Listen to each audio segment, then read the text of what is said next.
In this video we'll show you how to dominate the field with one of the most dynamic and versatile soccer formations, the 3-4-3. The 3-4-3 formation has become a favourite for coaches looking to balance attack and defence, and in today's video we'll break down how it works, its strengths, its weaknesses and tips to execute it to perfection. So what is the 3-4-3 formation? Let's take a look at how it's set up. The 3-4-3 is set up with 3 defenders, 4 midfielders and 3 attackers who can be split between wide forwards or 2 10s that sit behind the 9. This formation is unlike traditional formation, so let's take a look at the roles and responsibilities for each position. So what we're showing here is that we've got our starting positions for our 3-4-3, so the 3 centre-backs, 4 midfielders, including wing-backs, 2 attacking midfielders and a striker. So as you can see with the 4 vertical lines, 4 lines of defence, attack, you can see that we've got lots of passing options and triangles to play through the thirds. So we've looked at the shape, let's take a look at what our movements look like in possession. So when we get the ball, what do we do and where do we sit? So when we've got the ball, we want our centre-backs to split and get wide. We want our wing-backs to advance. We want our 2 advanced midfielders, so 2 of the 3 to tuck in to make a box midfield. And then our striker stays as the pinpoint of the attack as well. So we turn into a 3-2 in build-up stage. That gives us 4 more players behind the striker because the wing-backs play nice and high. So it becomes a really, really robust attacking formation all of a sudden. Okay, let's take a closer look at the centre-backs in possession. Okay, so let's take a look at the back 3 as a support function when we've got the ball. So when we're in possession of the ball, we want our wide centre-halves to split like they are doing now to cover the full width of the pitch. This enables us to support the attacking players, just as we would do with the back 4, full coverage of the back line, and at any time when the ball's recycled back into the defensive line, we can switch it out to the other side, like you're seeing here.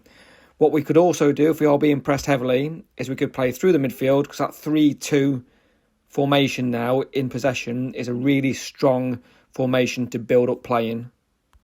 So what our centre-backs getting wide allows is for our wing-backs to push up high. So our centre-backs, our wide centre-backs are occupying that space. So we're not getting caught as a 5 at the back, which can happen and we can get too deep. We don't want our wing-backs coming back and receiving the ball in these areas. We want our centre-backs to take care of that. That enables our wing-backs to push much higher up the pitch and we can become much more aggressive. As always, though, what you need to think about is the profile of player that you've got.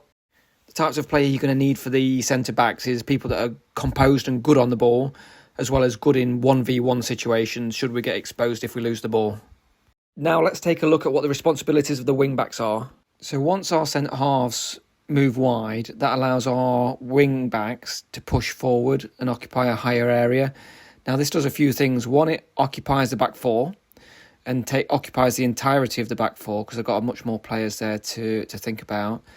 And it gives our build-up players, so our 3 and our 2 in our build-up phase, more space and more time to build out. Now we'll take a look at what that looks like in terms of when we've got opposition layered in as well. But if you've got your wing-backs in a high position, that gives the opposition much more problems to think about and to deal with and allows us a bit more comfort to play out from the back. Okay, let's take a look at the box midfield. So once the centre-backs have moved wide and the wing-backs have pushed forwards, your 2 attacking midfielders move inside to create the box midfield. So the box midfield is built around 4 midfielders, 2 holding and 2 attacking, forming a shape like a rectangle or a box. The holding midfielders shield the back line, providing defensive stability and ball retention. They're the anchors, ensuring the team keeps its shape. And the attacking midfielders operate higher up the field. They link the play with the forwards and exploit any gaps in between the opposition's lines. The beauty of the box is its flexibility.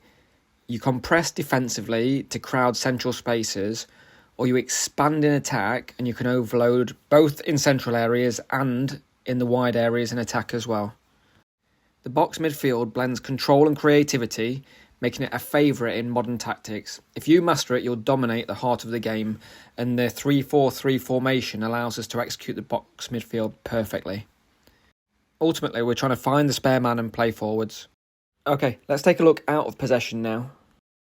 So our vulnerable areas in a back 3 with wing-backs is always in behind those wing-backs if they're too high.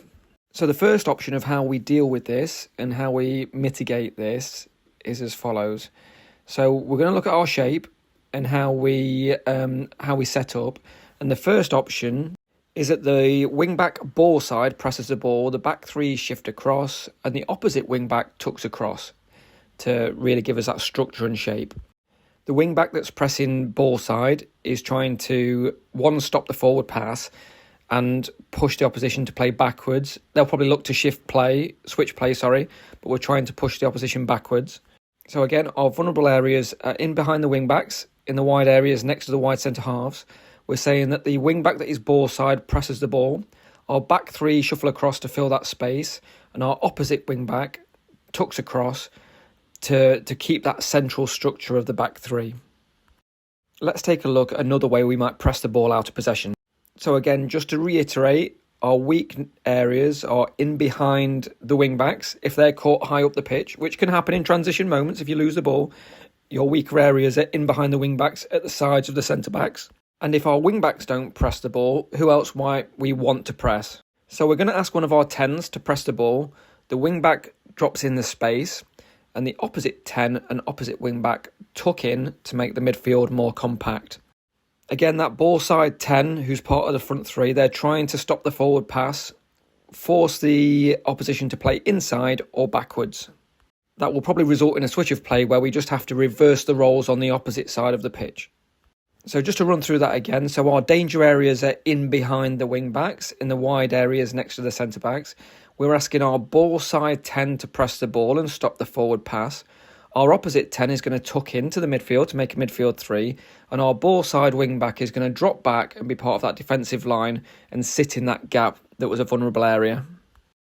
Okay, that's the end of the video. Thanks for watching.